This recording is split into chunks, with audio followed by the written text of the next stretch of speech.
Pinastos pa nila ako ng mga pagsisinungaling nila na kesyo taksil, kesyo korap, abusado. Putang ina ninyo. Putang ina ninyong lahat. Martin Romualdez, Lisa Marcos, Bongbong Marcos.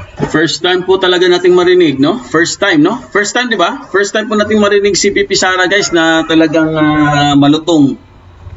Malutong na pagmumura po, no? Talagang hindi na po niya napigilan. Grabe na kasi ang panggigipit eh. Sukdula na eh, no? Kahit naman kasi saan natin tingnan anggulo, mali naman talagang ginawa nila. Ang hindi ko lang talaga mag-gets, no? Ito bakit po sa oras ng gabi mga kaibigan, 'di ba? Bakit late nila ita-transfer? Kung ita-transfer man nila sa Women's Correctional si Attorney Lopez, ang hindi ko mag-gets, bakit napaka-late naman yata ng yung oras? 'Di ba? Bakit late? Kasi kung ita-transfer nyo si Attorney Lopez, sige, pagpalagay natin, may nag-utos niyan, may nag-utos po para ilipat siya. Bakit almost para madaling araw na yata yun? Or hindi naman madaling araw, basta gabi na po. Hindi ba nyo pwedeng i-transfer ang isang sa umaga or kahit man lang hapon? Pero bakit kailangan late?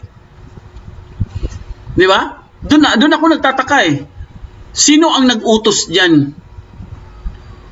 Parang nananadya talaga sila, guys, para magalit po si Vice President Sara Duterte. Ginagalit talaga nila. Sa tingin ko talagang sinusubukan talaga nila yung galit eh. Parang gusto nilang, kumbaga, pinoprovoke talaga nila si VP Sara para sumabog. Kasi yun ang inaantay nila magalit si VP Sara. Kasi hindi po, ever since po na nag-umpisa ang Quadcom, mga kaibigan, never pong nagalit si VP Sara. Never siyang sumagot. Never siya nagbigay ng mga, nagpa-press con siya, no? Lately na lang yung nagpa-press con siya Pero si VP Sara po, guys, kilala natin siya no? Meron po siyang ugali na pag may Quadcom, meron siyang press con, no? Parang sinasabayan niya. Doon siya sumasagot sa press con. Lahat ng mga tanong doon sa press con, sinasagot. Lahat ng tanong doon sa Quadcom, sinasagot niya sa press con niya. 'Di ba? Ganun ang style ni VP Sara So, wala po tayong nakikitang sa kanya, no? Wala po tayong nakitang galit sa kanya. Hindi siya nagagalit Mabait kasi si VP Sara. At meron pang isang incident na talagang pinipilit pa rin nila, kumbaga parang pinupush pa rin nila, didiin pa rin nila si VP Sara para magalit, pero hindi pa rin nagalit si VP Sara. 'Di ba? Ang sinabi lang niya, sige, hayaan nyo na lang sila, no? Kumbaga parang patuyang na silang gibati, no? Parang gano'n, no? So, pero this time, mga kaibigan, talagang nakita na po talaga natin si VP Sara kung paano siya magalit. Sobra. Talagang first time po talaga siyang marinig bumura Itatay niya palagi nagbumura. 'Di ba? Oo, no, gabi na talaga So, yun po mga kaibigan, no? Talagang nakita natin dito, guys, kung paano po magalit ang isang Vice President Sara Duterte.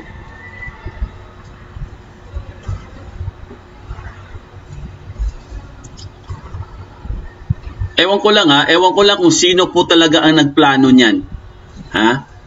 Bakit po sinasadya nilang gabi? Ito'y analysis ko lang. 'Di ba? Nagtataka lang po tayo bakit gabi, no? Ano bang gusto nila? Ano bang Kasi pag gabi, guys, syempre wala masyadong madilim, syempre madilim. So kung may gagawin silang masama, hindi masyadong mahalata kasi biro mo kung 12 midnight yan o gabi na yan. Karamihan sa mga tao dyan, tulog na. So yun po, no? Mayroon talaga silang plano dyan. Mayroon po silang masamang plano. Kasi kung magta-transfer ka ng isang attorney, Lopez, na alam mo naman may karamdaman, may sakit, di ba? Galing pa nga sa pagpapagamot yun eh. Dapat nga magpasalamat pa sila kay Attorney Lopez na nagpakita siya sa Quadcom. Hindi naman siya, kung tutusin, kahit hindi na siya pumunta ng Quadcom eh. Di ba? Hindi na niya kailangan pumunta ng Quadcom eh. Pero pumunta pa rin siya sa Quadcom para sagutin sila. Pero, inabuso naman siya. So, yun lang tanong ko dyan. Bakit po late nyo na ita-transfer si Attorney Lopez? Yun ang tanong ko dun. Ano ang inyong purpose? Ano ang inyong dahilan? No?